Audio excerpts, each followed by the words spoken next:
everybody, welcome to episode number 13 of the Steam Machine Podcast. My name is Dalton, and joining me as always is my good buddy and our little buddy. This is Ryan, and this is Remy. And that's Ryan and Mr. Remy, which you may hear throughout this episode. We asked him to chime in with his thoughts on this game that he's been watching his daddy play. See? So this week we played the Talos Principle. And I did not, at all expect this game to be as philosophically deep as it is, but we'll get there. Yeah. This game is far beyond what I expected this game to be like. For sure. But in the news, we have a couple things to touch on. We are currently in the midst, as we record this, of QuakeCon 2020, which is I know you had never really heard of it before. It is basically like a normal con that you have all throughout the country and the world. But it's based around it. I don't know if it's id software or ID software. I always say ID, but it might be id. I'm not really sure. Those guys, Bethesda and ZeniMax, and their releases obviously Quake, as it's called QuakeCon, but Fallout, Elder Scrolls, Dishonored, all the Bethesda, and so it's all the Bethesda stuff. Yeah, like Doom, all of those types of games. Yeah, and it takes place every year in Dallas, Texas. But of course, with everything going on right now, it's virtual. So I think it's if you hop over to Bethesda's Twitch channel. Or Bethesda, their actual website, I believe, is streaming it too. But I'm sure it runs a lot better on Twitch. They're doing constant stuff that you can just tune in and watch. Yeah. It seems pretty cool. The lineup is a lot of gameplay stuff and talking with people behind the games. And I think that there's maybe even some free game codes that they show throughout the whole thing if you wanted to get some of them. Oh, that's cool. So yeah, it seems like a cool thing. I'll probably pull it up once we're done recording and have it on in the background while I edit. Yeah. Oh, okay, here you go. Bethesda will also be giving copies away of Quake 2 if charity donations top $10,000.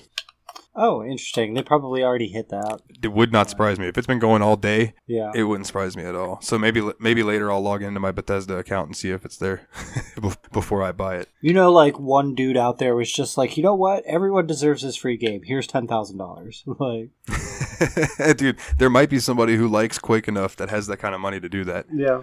Because Quake is one of those games that revolutionized first-person shooters. Yeah, for sure. And, and with the QuakeCon going on, there is a sale on Steam. It's the QuakeCon sale. Mm-hmm. And basically any of those game series that I talked about, that we brought up, they're on sale right now. I know I picked up Quake 1 for $1.49 on Steam. Yeah. And later on, I'm going to snag Quakes 2, 3, and 4 just because I would like to own them all, just to have them because they're key video games in video game history, if that makes any sense. It's the same reason I picked up Vampire the Masquerade Bloodlines. It's I haven't played it yet, but I know it's got a huge cult following in the RPG scene. And this new remake that they're doing, or not remake, I'm sorry, the sequel, the Vampire the Masquerade Bloodlines 2, looks fan-fucking-tastic. Yeah. So I hope that comes up on our list relatively soon, because I would like to have a reason to dive into that game. Yeah. So have you been pretty much just playing the Talos Principle this week? You've been touched on anything else? Nope, just Talos Principle. This game has completely sucked me in. Well, between me, putting together the finishing touches on the new album and doing some modding to Oblivion and Morrowind, which I'll talk about in a second.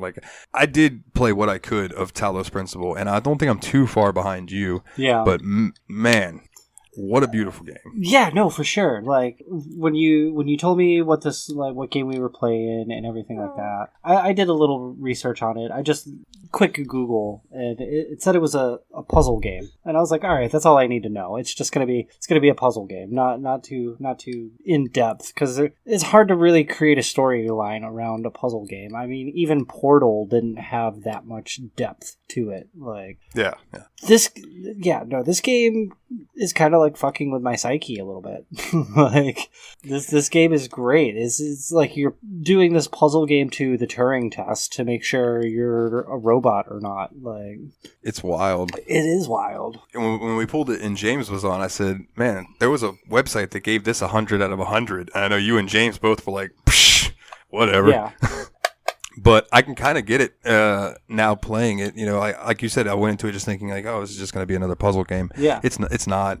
No, it's not at all. Yeah, no, the high scores and the good reviews are definitely accurate to this game. Like you said, this game is beautiful visually. Like, I don't think I've seen a game this like gorgeous as far as like gameplay and graphics and environment goes. Like, this game is amazing. I want to hook it up to my projector and play on the wall. That would be pretty damn sweet for sure. I don't know if the bigger screen though would help me figure out some of these puzzles though. Like, having my attention just focused on the laptop makes me like zone in on it and everything. But I can understand that too. Yeah. Okay, so before we get too much deeper, I do want to bring up, I think this new Suicide Squad game by Rocksteady looks pretty sweet. Just from thinking about it. I'm not a huge Suicide Squad person, but if I'm able to play as Deadshot, that would be pretty cool. I'm hoping they allow you to play through... It depends on what team they go for, because there's been multiple versions of the team. But if they go with like the quintessential, say like Harley, Deadshot, Killer Croc, that sort of thing, it could be really fun. I forgot about Killer Croc. Based on... Yeah, like even give me Captain Boomerang, where he just fucking throws boomerangs. Like, that's all I want. As I want a good playable game with not just some of the main villains, but I want some of the random obscure ones. Give me a level where Condiment Man. You have to, the Condiment King for sure, or Kite Man. Like, just you have to play as Kite Man and fly everyone across from building to building. Like, it looks great though. If it's gonna. I don't know if it's like part of the whole Arkham universe or if it's just like a solo, maybe they're starting their own universe with just the Suicide Squad similar to Arkham. But it would be cool. And that's what I was wondering, because like me and you were having a conversation off mic that I said that I think the Arkham series pretty much wrapped up with Arkham Knight, and then you said that there was something else in production, but Rocksteady is no longer in charge of it. I think it's EA takeover. Yeah, I don't know if it's like official yet, but I keep seeing things online that EA is going to have WB games. So they are getting like the Batman titles, and they are getting everything else that Warner Brothers has worked on as far as like their gaming division. Oh, that's wild. That's wild. Fuck EA. I mean, they're all right, dude, but like their loot boxes and day one DLC and all that, it's just not my thing. Yeah, no, for sure. The way I look at day one DLC is it's like, if it's done, you guys should just put it into the game. And yeah, no, for sure. I am absolutely over this whole DLC stuff. Like, I think the only things that should have DLC are games that have to be released every single year, like sports games. Well, okay, I get that, but roster updates and stuff like that, they deserve a yearly DLC. But if you're gonna do a game like Skyrim or a playable game like that, there's no reason to do DLC unless you're actually adding more content to the game, like further than what you've already developed. Yeah, like The Witcher 3, when they first came out, they were 16 DLCs, but they gave them all out for free. And they were just cosmetic type stuff. But when they released their 2 expansion DLCs, they were both, Heart of Stone took me, I think, 15 to 20 hours to beat. And then the other one, goodness, why can't I think of it? Blood and Wine. That one took... I haven't even beat it yet, and I think I'm like 15 hours into it. So, it's like they're major expansions, and they add new places to go, new quests, and all of that. So it's like those DLC are worth it to me. But when it's a DLC like, hey, spend $7 and you can make your character look like this character from this show. It's like, No, like the skins and stuff like that, it's just a fucking cash grab for the little kids. Like, I get like the DLC for the Pokemon Sword and Shield, like the Isle of Armor and everything like that. That's cool. But give me the original fucking regions. Start expanding to include all of the regions of the Pokemon universe at this point. Yeah, totally. That would be sweet. If they could finally do a Pokemon game, like like there are ROM hacks for like the older like Fire Red and stuff like that they have 800 and something Pokemon in there. And it's like, if they can do it in the old games, if people just take the time to do it, then the Pokemon Company or whoever does those games could totally do that. Yeah. Does that make any sense? Like, Yeah. they could totally put them into the normal game and it'd be fine. Yeah, it might be to the point that, with the new graphics and everything, that they might have to release it on something other than the fucking Nintendo system, which will never happen. But yeah, if it's able to be done on a computer and then emulated, put on a cartridge, and then you could play that son of a bitch in your Game Boy Advance, then what's the reason to say that it couldn't be done? I don't know. But I get that technology's come a long way now, so working with those older games is easier. How big is it on the Switch now? Even with the two expansions that the first one they released now and the second one they're releasing in November, you could probably still fit all of that game on the Switch, be able to play it on the Switch as long as you release each region as its own DLC and be able to make it all part of Sword and Shield.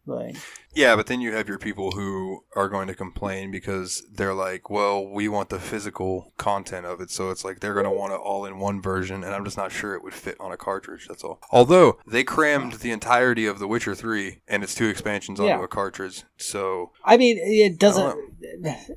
The people who want the cartridges can fucking suck it up, because the way the gaming industry... The way the gaming industry is going anyway is it's going all digital. I mean, we're going to see the start of it with the digital version, or the digital-only versions of the PS5 and the Xbox Series 1 or the Series X or whatever it is.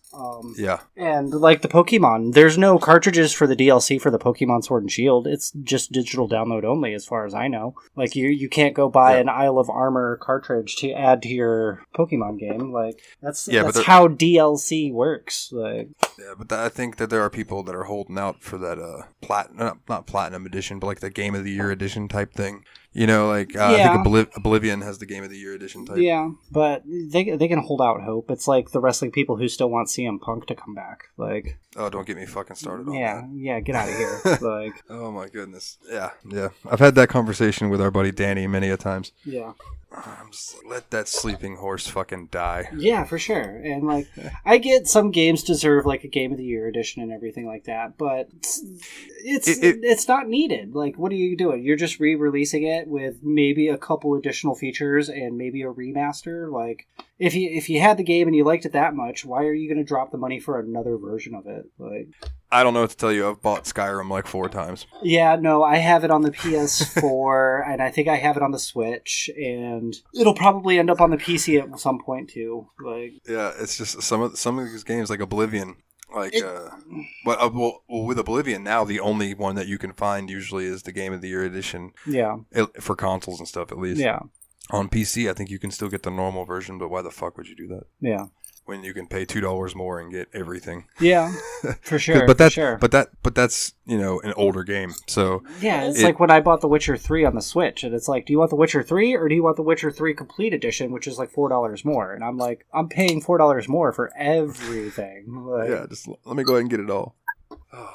All right. Well, with that being said, let's dive into this. And I have some stuff from Wikipedia to read. The Talos Principle is a 2014 puzzle video game developed by Crow Team, and we have seen them before. They were the developers of Serious Sam. Serious Sam. Yeah, and it was published by Devolver Digital. It was released for PC, OS X, and Linux in 2014 in December, and then Android. So this game came out on Android. I didn't know that. In 2015. This was a mobile game?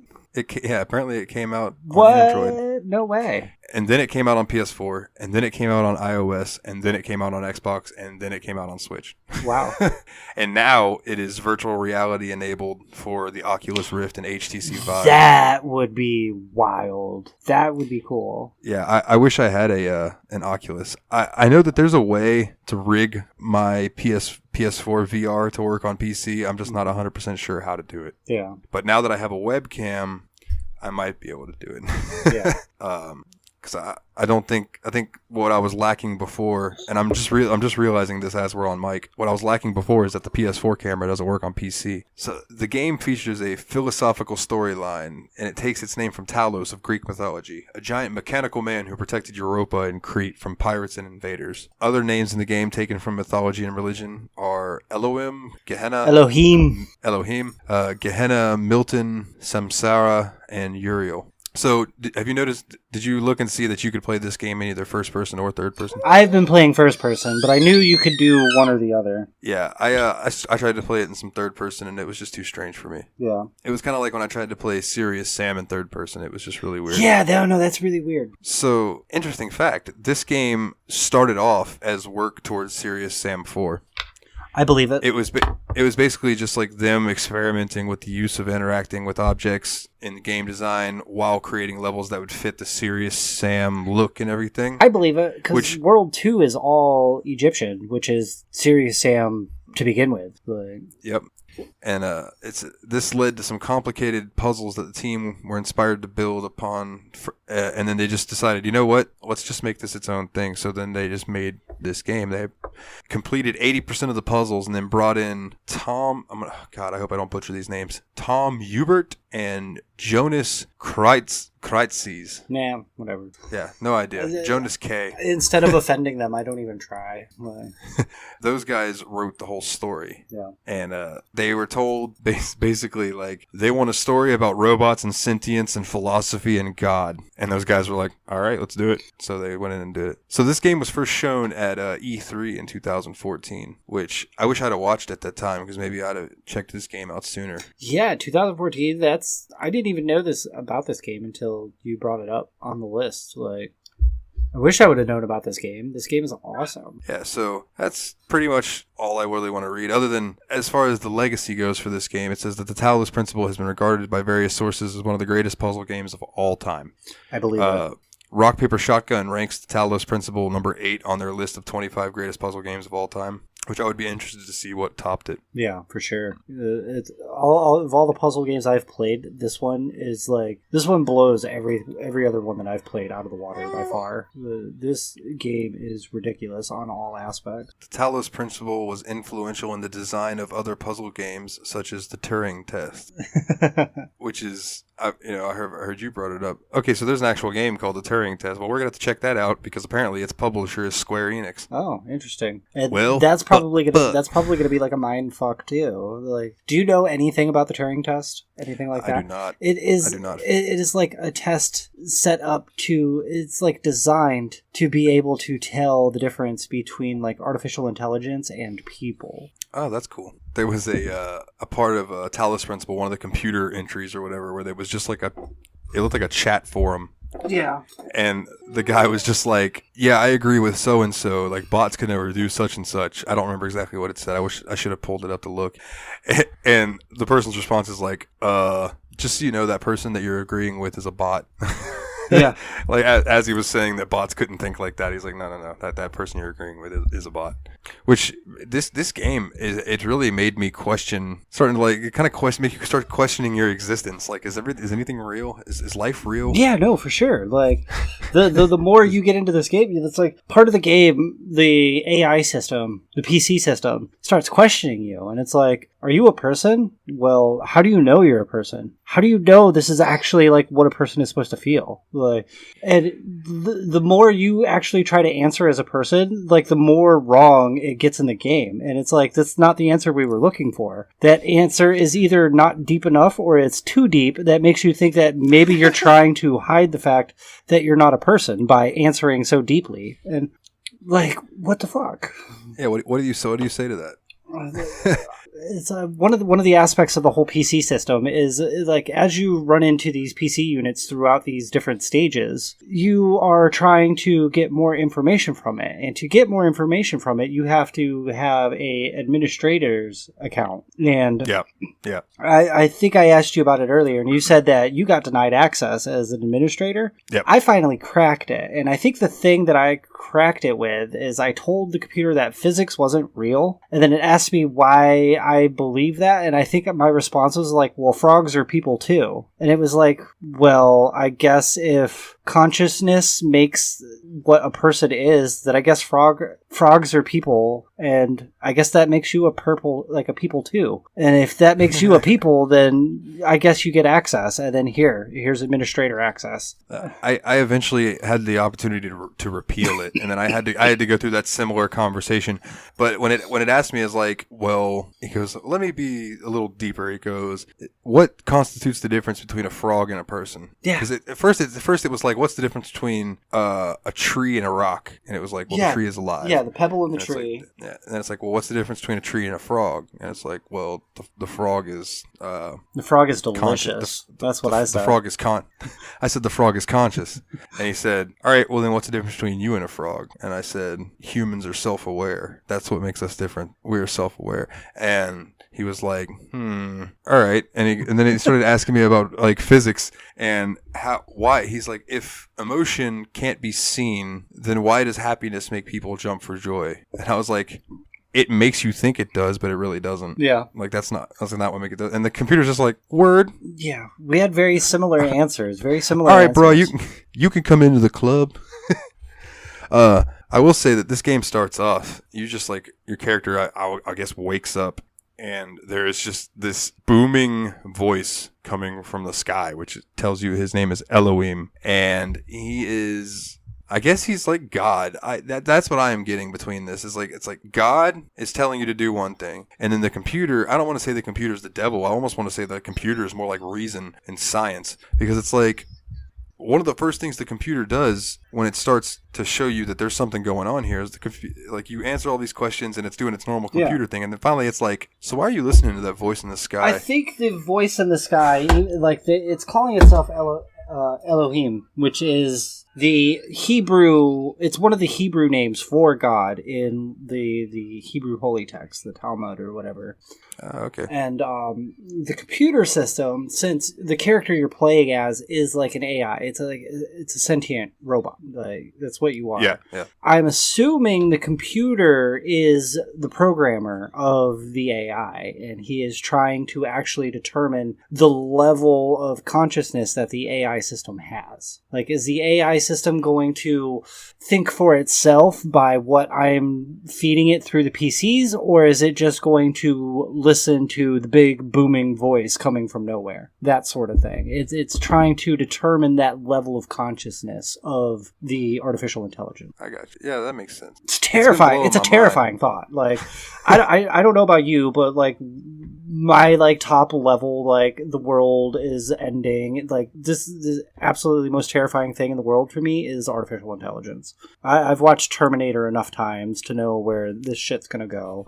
I've seen plethora of other science fiction movies that have artificial intelligence gone awry, and was it iRobot? Yeah, and then even in like real life, they're like artificial intelligence robots in like Japan and Russia have not only like learned to like remove themselves from their holding facilities, they like refuse to follow orders and shit too. Like, I'm gonna break out of this high security facility and then tell you no when you tell me to come back. Like, absolutely not.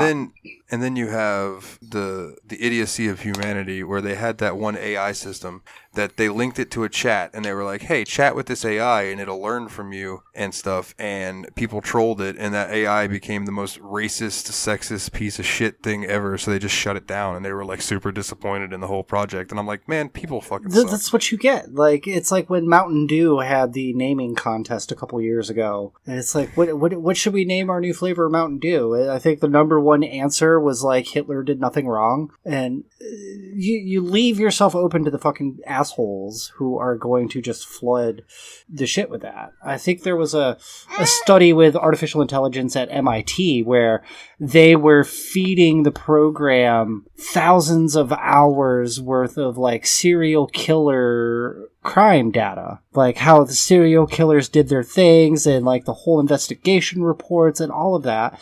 And you've pretty much created this like psycho serial killer artificial intelligence. Like, yeah, that's a horror movie premise in itself. For real. Like, absolutely not. Like, artificial intelligence sounds cool, but no, I'm good. Like, it's gonna be Ultron all over. Terminator, Skynet. Like, absolutely not. Yeah, dude, it's wild. So the voice in the sky is basically just telling you, hey, listen to me and you'll be fine. I'm here to learn, or you're here to learn, and I'm here to kind of guide you, but I'm not going to give you the answers to anything.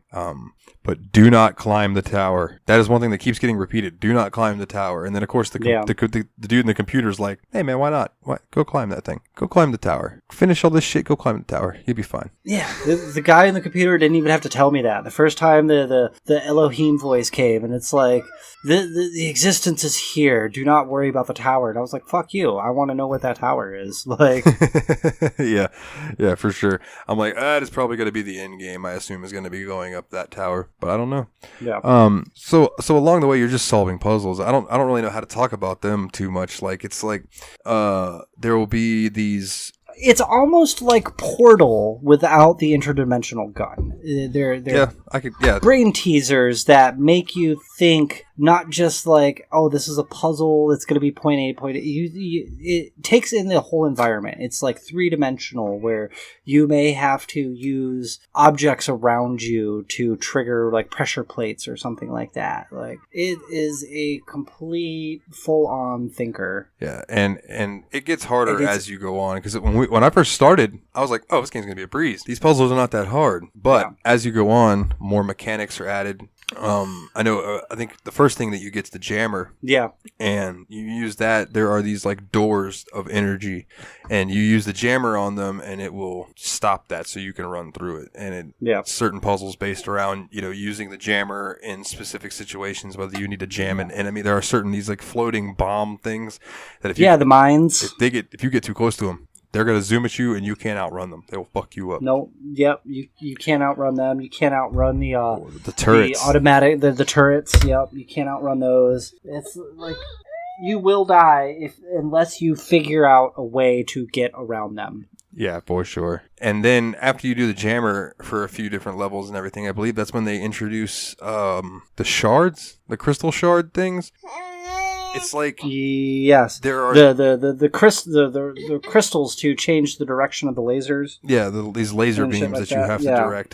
There are red laser beams and blue laser beams, and then the corresponding ports on the wall, and you have to try to connect the right ports to the right laser starting point. And you have to use these like crystalline type pod. I don't know. They look like a pole with a crystal thing on top that refracts the light through. It's really a cool premise, but it is.